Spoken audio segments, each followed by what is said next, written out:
Hi friends, welcome to Rishi channel. ఇక్కడ చూడండి, మా ఇద్దరు పిల్లలు మట్టిలో ఆడుకుంటున్నారు.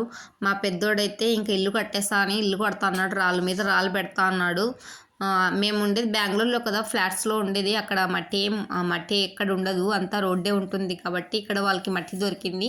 మళ్ళీ ఇది ఎక్కడ అని అనుకుంటున్నారా ఫ్రెండ్స్? అది కూడా చెప్తా ఫ్రెండ్స్. నేనైతే ఎగ్జామ్ సెంటర్కి అయితే వెళ్ళాము. ఎగ్జామ్ రాయడానికని నేను లోపలికి వెళ్ళాను. అక్కడ ఈ చుట్టుపక్కల ఇలా మట్టి ఇలా ఉండిందనమాట. అక్కడ కూర్చొని ఆడుకుంటున్నారు. ఇంకా వాళ్ళకి మట్టి దొరికిందే ఛాన్స్ అని ఆడుకుంటున్నారనమాట. మా చిన్నోడు చూడండి, తను తిన్న లేస్ ప్యాకెట్లో మట్టి నింపుకుంటున్నాడు, ఇంటికి తీసుకెళ్తాడంట. ఇంకా మా పెద్దోని అలిపొచ్చేసింది. ఇల్లు కట్టి ఇంకా రాళ్ళనైనా కొడతానని రాళ్ళు కొడతా అన్నాడు. పురాతన కాలంలో రాళ్ళు కొట్టి నిప్పి వచ్చేది కదా, అలా చేస్తున్నాడు అనమాట. Okay friends, bye friends.